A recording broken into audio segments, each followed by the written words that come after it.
تو حرص کرنا، ہوس کرنا، مال کے پیچھے بھاگنا. لوگ تعلیم حاصل کرتے ہیں تو مال کمانے کے لیے، ہنر سیکھتے ہیں تو مال کمانے کے لیے، کسی استاد کے پاس جاتے ہیں تو مال کمانے کا طریقہ سیکھنے کے لیے، کسی سے یارانہ لگاتے ہیں تو کہتے ہیں ذرا دیکھو تو صحیح آگے کیسے گیا ہے.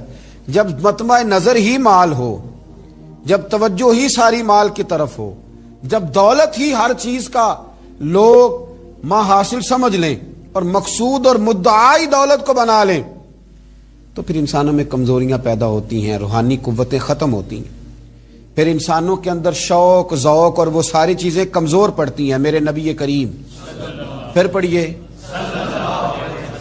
خوش ہو کے پڑھیے، نبی کریم صلی اللہ تعالی علیہ وآلہ وسلم نے نا ہمیں یہ سکھایا ہے، بتلایا ہے کہ قناعت کرو، تھوڑے پر راضی رہنا سیکھو. اور حضور علیہ الصلوۃ والسلام نے ارشاد فرمایا، مسند امام احمد بن حنبل میں حدیث موجود ہے، فرمایا اللہ تعالیٰ سے ایسی خواہشات سے پناہ مانگا کرو جو خواہشات تمہیں عیب میں ڈال دیں، اور فرمایا ایسی خواہش سے بھی اللہ کی پناہ مانگو جو خواہش پوری کرو تو وہ خواہش ایک اور خواہش میں ڈال دے. اللہ کی پناہ مانگو اس خواہش سے کہ جو پوری کی جائے تو پھر ایک اور خواہش میں تمہیں ڈال دے. اس سے اللہ تعالیٰ کی پناہ مانگو، پناہ مانگو، اللہ تبارک و تعالیٰ کی پناہ مانگو. بزرگوں نے لکھا ہے، حضرت محدث ابن جوزی علیہ رحمہ نے، کہ ایک شخص تھا، اس کے گھر میں ایک ناگن رہتی تھی. ناگن، وہ ناگن سونے کا انڈا دیتی تھی. بزرگ جب حکایات بیان کرتے تو سمجھانے کے لیے بیان کرتے. سونے کا انڈا دیتی تھی. اس ناگن نے اس طرح کیا کہ ایک دن اس کے گھوڑے کو ڈس لیا، گھوڑا مر گیا. گھر والوں نے شکایت کری کہ اس کو مار دینا چاہیے، گھوڑا آج اس کے ڈسنے سے مر گیا، یہ ناگن ہے، سونے کا انڈا تو دے گی لیکن ڈسے گی بھی ضرور، یہ ناگن ہے، انڈا سونے کا دے گی پر ڈسنا اس کی فطرت ہے، یہ ڈسے گی بھی. اس نے کہا بھی کوئی بات نہیں، سونے کے انڈے سے کئی گھوڑے آ جاتے ہیں، مر گیا تو کیا ہوا. کچھ دنوں کے بعد اس ناگن نے کتے کو ڈسا، کتا بھی مر گیا. گھر والوں نے شور مچایا کہ یہ ناگن ہے تو اسے دودھ پلاتا ہے، یہ سونے کا انڈا تو دے گی پر ڈسے گی بھی، اس لیے کہ ڈسنا اس کی فطرت ہے، اس کی طبیعت ہے. اس نے کہا کوئی بات نہیں، سونے کے انڈے سے کئی کتے خریدے جا سکتے ہیں.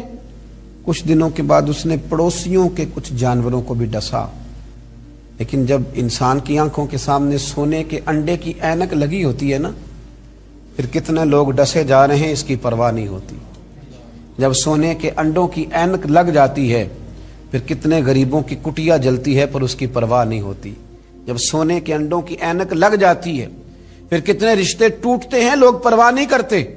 سونے کے انڈے کی اینک لگی ہوئی تھی.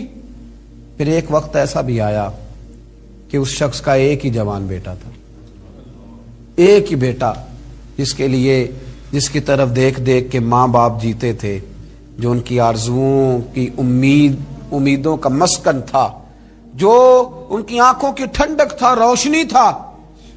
اس ناگن نے پھر اس بچے کو ڈسا، اور جب اس بچے کا جنازہ اٹھا تو پھر اس نے ہاتھ میں ڈنڈا پکڑا، اور ڈنڈا پکڑ کے جب وہ مارنے لگا نا ناگن کو، تو اس کی بیوی کہنے لگی اسے نہ مار، اپنے اندر کے لالچ کو ڈنڈا مار، اپنے اندر کی اس ہرس کو، اس ہوس کو، اس طمع کو، جس نے آج میرے بیٹے کی جان لے لی، جس نے ایک ماں کی گود اجاڑ ڈالی، جس نے اس گھر کی ساری خوشیوں کو تباہ کر دیا، اس لالچ پہ ڈنڈے برسا، جس نے تباہ کر کے رکھ دیا ہر چیز کو، جس نے کچھ بھی آج باقی نہیں چھوڑا. بے قدراں کچھ قدر نہ جاتی، کیتی خوب تسلی ہو، اے دنیا دار پجاری زر دے، کتیاں دے گل ٹلی ہو.